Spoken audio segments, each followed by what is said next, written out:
ಇದೇ ಬಿಕ್ಲು Shiva murder case ವಿಚಾರದಲ್ಲಿ ಶಾಸಕ ಭೈರತಿಗೆ ನೋಟಿಸ್ ಕೊಟ್ಟಿದ್ದಾರಲ್ಲ, ಈ ಸಂಬಂಧ home minister doctor G Parameshwar ಅವರು ರಿಯಾಕ್ಷನ್ ಕೊಟ್ಟಿದ್ದಾರೆ. ನೋಟಿಸ್ ಕೊಟ್ಟಿದ್ದಾರೆ, ಅವರ ಹೇಳಿಕೆಯನ್ನ ದಾಖಲಿಸಿಕೊಳ್ತಾರೆ.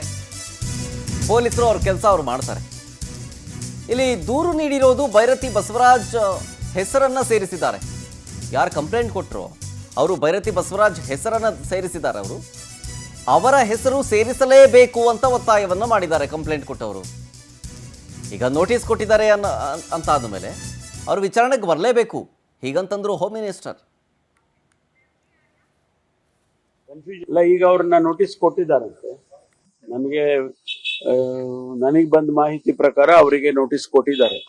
ನೋಟಿಸ್ ಕೊಟ್ಟು ಅವರ ಸ್ಟೇಟ್ಮೆಂಟ್ ಅನ್ನ ರೆಕಾರ್ಡ್ ಮಾಡ್ಕೊಳ್ತಾರೆ. ಯಾಕೆಂದ್ರೆ ಅವರು ಕನ್ಫ್ಯೂಷನ್ ಇದೆ. ಅವರು ಕಂಪ್ಲೇಂಟ್ ಕೊಟ್ಟವರು ಇಲ್ಲ ಅವ್ರನ್ನ ಹೆಸರು ಸೇರಿಸಲೇಬೇಕು ಅಂತ ಒತ್ತಾಯ ಮಾಡಿ ಅವ್ರು ಇನ್ವಾಲ್ವ್ ಆಗಿದ್ದಾರೆ ಅಂತ ಹೇಳಿದ ಮೇಲೆ ಅವ್ರ ಹೆಸರನ್ನು ಕೂಡ ಸೇರಿಸಿದ್ದಾರೆ.